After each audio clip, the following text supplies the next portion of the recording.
The sky was dark. Ash and smoke covered the sun. The air was cold and heavy. The war had ended, but nothing was left behind, only ruins and silence. A human soldier walked slowly through the destroyed city. His name was Mark, a young man with tired eyes and a weak body. His spacesuit was damaged and his arm was bleeding. He had been stuck on this alien planet for 3 days. He was alone. His team was dead. Their ship had crashed during a battle between humans and alien creatures. The enemy had left after the war, but Mark was still here, waiting, hoping for rescue. He checked his pocket. Only one food bar remained.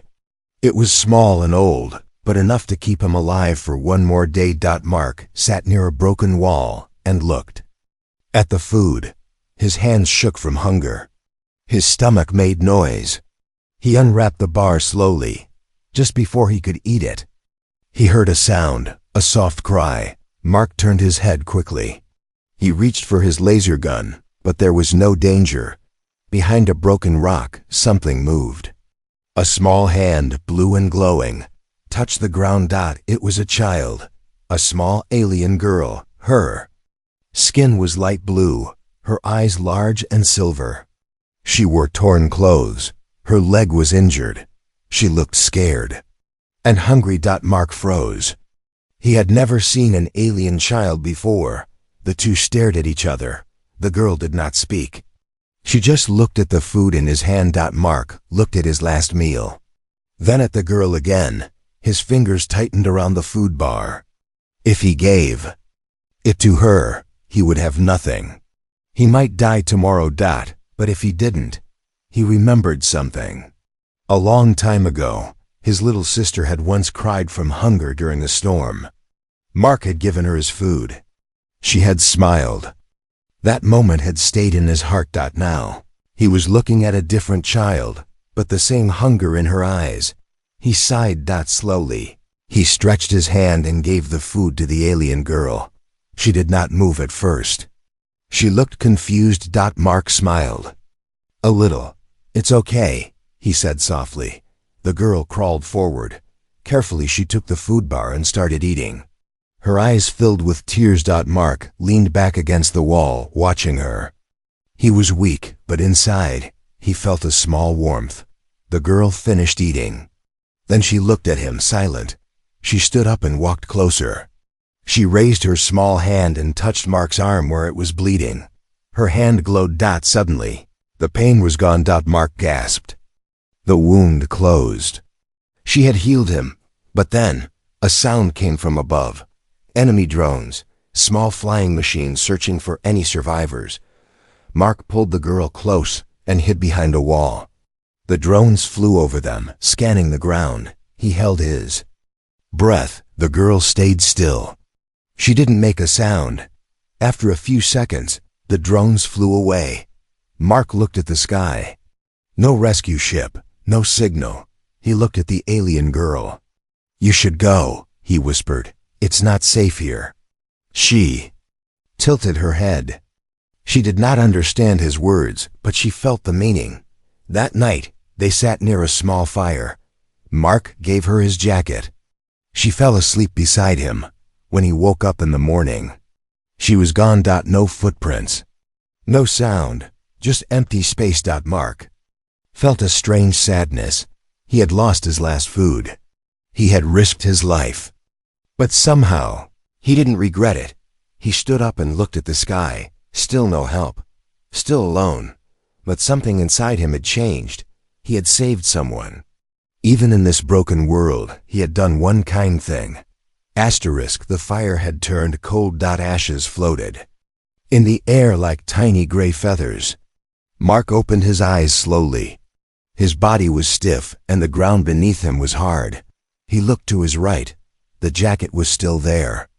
But the alien girl was gone. No sound. No trail. Nothing. It felt like a dream. Had she been real? Mark stood up and walked a few steps, looking around. His legs still hurt, but his arm, where she had touched him, was fully healed. He touched the spot again, trying to understand.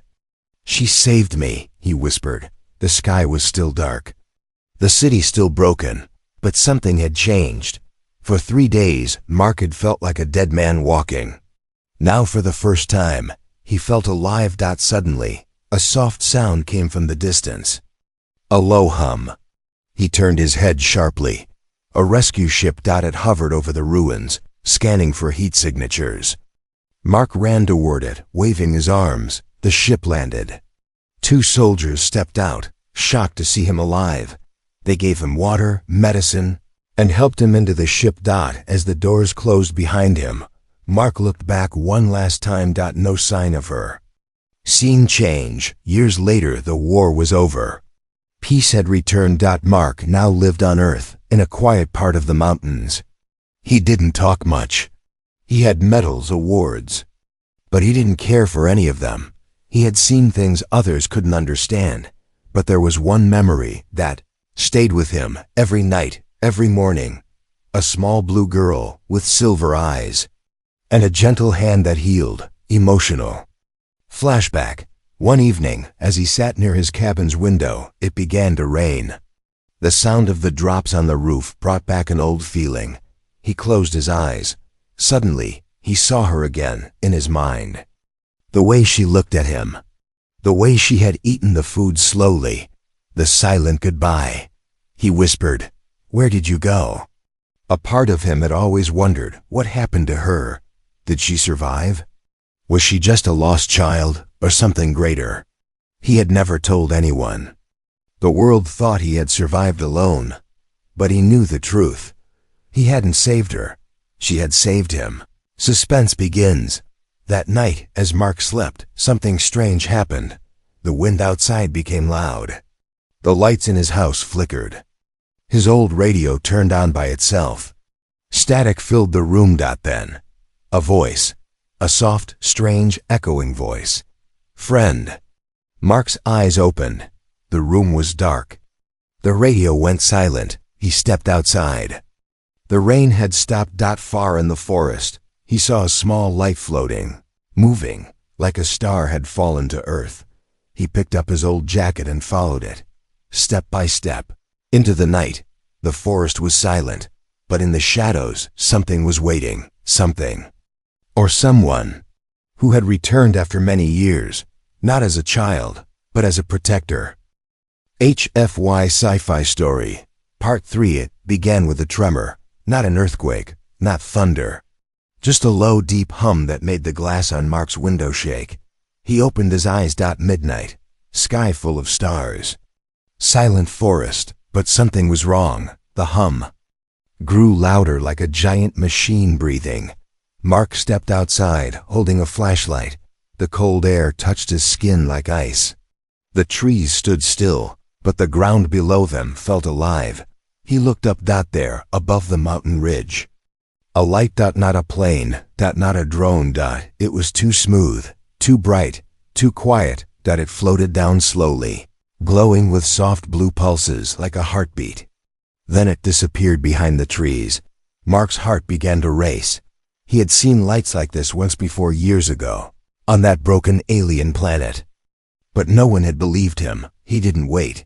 He grabbed his old boots, jacket, and gun, and walked into the woods, into the forest. The forest was dark, but the flashlight cut through the shadows. Mark moved carefully. He was older now, slower. But something inside him pushed him forward. A voice in his head whispered, "You're not alone." Then he saw it. A crater, fresh, the soil still smoking. And in the center, a pod. Silver, smooth, silent. He raised his gun and stepped closer. The pod opened with a hiss. Steam escaped. Mark held his breath. From the mist, a figure stepped out. Tall, elegant, glowing skin, silver eyes, long dark hair floating like it was underwater. She was not human. But not fully alien either. Then she spoke. Her voice was soft, familiar. "You kept your promise." Mark froze. "What?" She took a step forward. "You gave me food. You gave me life. Now I give you protection." Mark's eyes widened. It was her. The little girl from the war. Now grown, memories crash in. He saw flashes in his mind. A blue Child hiding behind rocks. Tears. A broken food bar. A soft hand healing a wound. That hand now held a strange glowing staff. Mark lowered his weapon slowly. "You're alive," he whispered. She nodded. "I was taken by my people after you slept. They hid me, trained me. I became a guardian." Mark still couldn't believe it. "You remember me?" Her silver eyes softened. "I never forgot." Tension built suddenly. Her face turned serious. "There is no time," she said. "You are in danger. Earth is in danger." Mark's body stiffened. "What do you mean?" She raised her hand. A projection appeared in the air. Giant ships, like dark moons, moving toward Earth. "They watched your kindness. They fear it. They fear what humans can become." Mark stared at the images. Alien war fleets, weapons, maps of Earth cities. "When do they come?" Her reply chilled his blood. "They are already here." Mark stepped back. The world he thought was safe was under silent threat, and the only one standing between Earth and destruction was a girl he once saved with a single bite of food. Now she had returned to save him, and this time she was not alone. HFY sci-fi story. Part 4. It started raining, but the raindrops never touched her. They stopped in the air, hanging like tiny stars floating around her glowing body. Mark had seen a lot in his life: war, death, spaceships. Never anything like this. The alien girl now, a woman, stood in the forest clearing. Silent, powerful, unreal. Mark watched her. He wasn't sure if he should run or kneel. She turned slowly and looked at him. "You are still the same," she said. "Kind. Even when the world is not." He lowered his head. "And you're not that little girl anymore." She stepped forward, and the floating raindrops vanished into light. A bond beyond species. They sat under the trees, near the old crater. Her name was Sari, short for something longer he couldn't pronounce. She told him stories of her world. How she had been taken back after that night. How her people had wanted to erase all memories of the war, including humans. But she refused to forget. "You gave me your last food," she said softly, "when I had no name, no voice, no worth." Mark looked down at his hands. "It wasn't much. It was everything," she said. Then she reached into her chestplate and pulled out a small cube-shaped crystal. It glowed with a quiet pulse. She placed it in his hand. "What is this?" he asked. "Protection." "What the gift can do." The crystal was warm. It felt alive. Sari explained. "It links with your body. It will keep you safe, heal you, defend you." Mark frowned. "Why me?" Sari stood, her eyes scanning the dark forest. "Because the others are coming. They don't care about kindness. They only care about control. Asterisk, asterisk, and if they find out Earth helped me survive, they will burn it." Mark held the crystal tightly. "Then we fight," he said. Meanwhile on Earth, in a secret military base, far away, strange signals had started to appear. Unknown shapes on radars. Unreadable messages. Static and deep space frequencies. "Just glitches," one general said. But one woman, Dr. Rena Voss, a space linguist, looked at the patterns again. Her eyes went wide. "These are not glitches," she whispered. "These are warnings." The invisible threat back in the forest. Mark and Sari walked together. Suddenly, Sari stopped. "They're watching," she said. She raised her hand and the air shimmered like broken glass.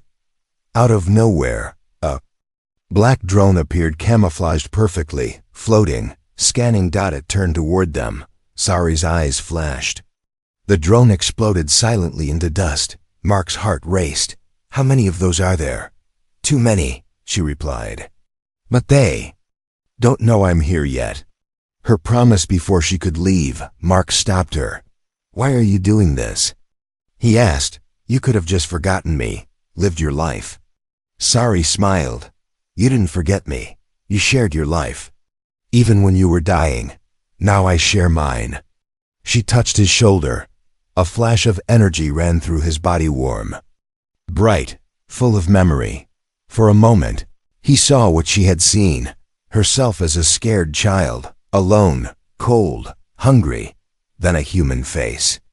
A broken food bar, a small smile. Mark's body felt stronger. His wounds were gone. The crystal glowed faintly in his chest pocket. The war hadn't started yet, but Earth was no longer alone. Somewhere in the sky, silent ships moved closer, and one girl once saved by kindness was now ready to fight for the planet that had once saved her. The stars were missing. That's what a young boy said as he pointed at the night sky from his backyard in New Mexico. His father laughed. They're probably hiding behind clouds. But the boy kept staring. No, something is blocking them. He was right. High above Earth, in the cold silence of space, something massive was drifting into position, dark as shadow, silent as death. No engine sounds. No lights. Just a quiet shape the size of a mountain. Earth never saw it coming. On Earth, Mark stood on his cabin porch with a cup of hot tea in hand, but he didn't drink it. His eyes were fixed on the horizon. A strange red light pulsed in the sky, brief, like a blink, but wrong. He stepped back inside. Sari was already awake, sitting cross-legged on the floor. Her eyes were closed, hands glowing. Mark asked, "Did you feel that?" She nodded. "They're here." Meanwhile, global confusion across Earth. Weird things began happening. Military satellites stopped working. Communication between space stations went silent. Fighter jets lost power for 8 seconds, then suddenly regained it. News channels reported technical failures. But Dr. Rena Vos, who had been studying the alien signals, finally snapped. She barged into a top-level meeting and shouted, "This is not failure. This is warning. We are being scanned." No one listened. Until the first attack hit. The first strike. It wasn't loud. There was no explosion. A city in southern India simply shut down. Lights, cars, planes, hospitals, everything. Frozen. Not destroyed. Disabled. Then came the second hit, this time in Brazil. Then the third. Africa. Each attack came like a breath. In, out, gone. Mark watched the newsfeed flicker and stutter. He turned to Sari. "Why aren't they destroying us?" Her voice was calm, cold. "Because they want you afraid before you fight." Flashback. The enemy's method. Sari projected a memory from her people. Planet silenced, not burned. Fear spread first, then obedience. Not war, control. They don't want Earth gone, she said. They want it quiet. Mark takes a stand. Sari handed him a device, a simple wristband. "Press it once, you vanish from their scanners. Press it twice, I come." Mark strapped it on. "I won't hide." Sari smiled. "Then you'll need this too." She gave him a second crystal, different than before. This one was jagged, hot, pulsing. "What does this do?" he asked. "It fights back." Military base. Awakening that night, Mark and Sari broke into an underground Earth Command Center 1 that still believed aliens were a rumor. She walked straight through steel, doors like they were fog. Guards pointed weapons. Sari lifted her hand and every gun melted in midair. "I am not your enemy," she said. Then she showed them the images, the ships above, the strikes, the future. One general leaned forward. "So what do they want?" Mark stepped forward. "They want Earth quiet, obedient." He looked at the others. "We're not good." At that, in the skies above, the enemy ships began to open, not weapons gates. Something was coming through. Not machines, not bombs. Something alive. And the girl once saved with a broken food bar? She now stood as Earth's first and only line of defense. Asterisk, it didn't start with fire. It started with silence. A deep, heavy silence that covered the whole planet, like Earth itself had stopped breathing. No birds, no engines, no voices. Then came the hum, not from the sky, from beneath it. As if something huge was waking up inside the air itself. Cities stand still in New York. Lights flickered. In Tokyo, buildings shook. In Cairo, the sand rose into clouds. People everywhere looked up and saw them. The sky opened, dozens of alien gates, like floating black mirrors, lit up above every major continent, and from each gate they came, tall armored creatures with glowing eyes, no ships, no sounds, just direct arrival in the middle of Earth's strongest cities. They didn't land with weapons, they landed with confidence. Panic and chaos police fired first, passed right through them like smoke. Then the aliens struck back fast, silent, with energy blasts that erased tanks like they were paper toys. Crowds screamed.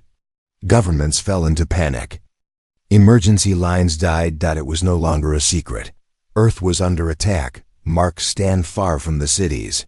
In an abandoned control bunker, Mark stared at the global feed. His hand gripped the crystal Sari had given him.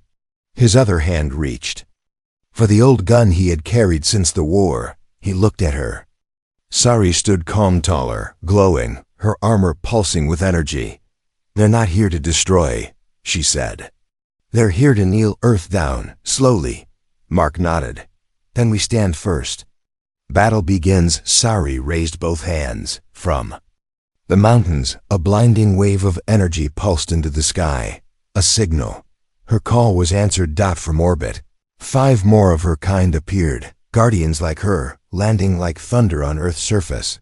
1 landed in China, another in Brazil, 1 in Nigeria. 2 stayed close to Sari. Together, they formed a defense. Alien versus alien. Earth fights back, inspired by Sari's stand. Humans began to resist. Hackers took over damaged satellites and used them to blind enemy drones. Mechanics rewired farming bots into street defenders. In one city, a group of teenagers used fireworks and mirrors to confuse a giant alien beast for long enough to evacuate a hospital. Earth wasn't organized, but it was angry, and it was awake. A hero falls during a brutal fight near a desert outpost. Mark saw an alien warrior preparing to strike Sari from behind. Without thinking, he ran, tackled her out of the way.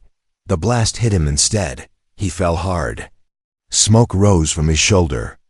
The pain was sharp. Sari screamed his name. She knelt beside him, hands glowing, trying to heal. "Don't die," she whispered. "Not you." Mark smiled weakly. "Told you, I'm not good at hiding." Hope from pain as she healed him. Something strange happened. The crystal in Mark's chest glowed brighter than ever before. It floated out, cracked, then exploded in light. That light formed a shield, huge, dome-like, over the entire region. Enemy signals dropped. Their attacks failed. They began to pull back. Sari looked at Mark, stunned. "You triggered the full power." Mark coughed. "I just got mad."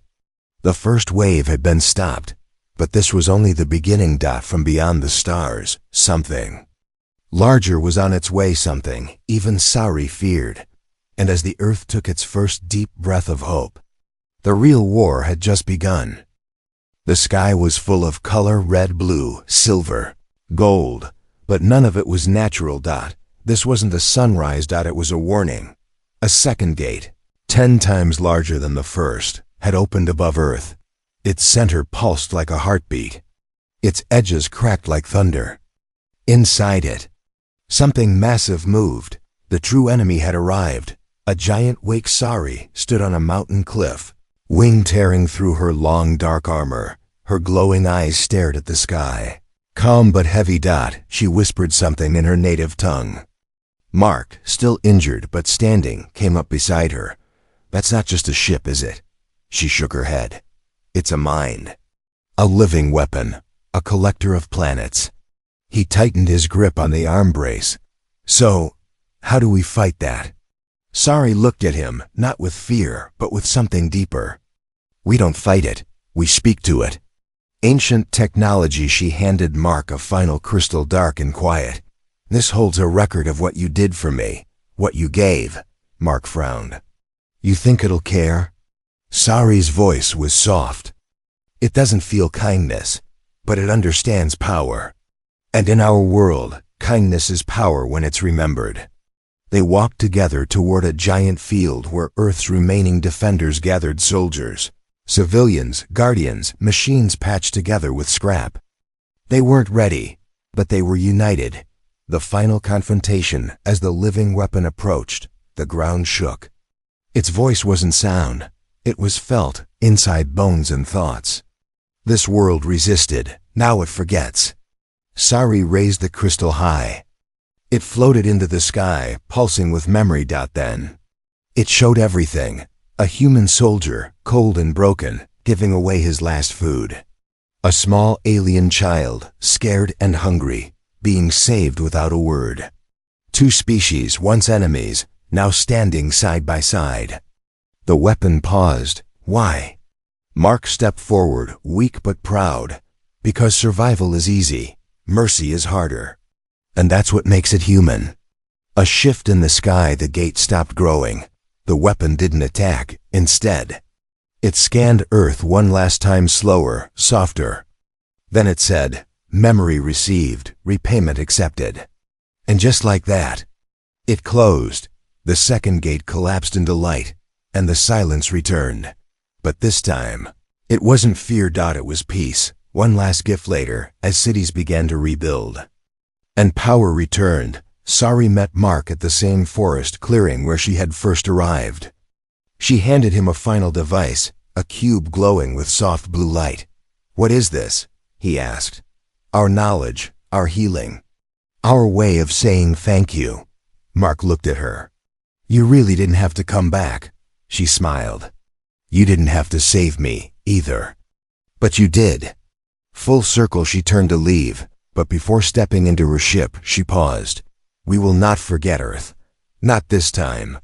Mark stood in silence as the ship rose into the sky, a soft trail of blue light following it like a goodbye.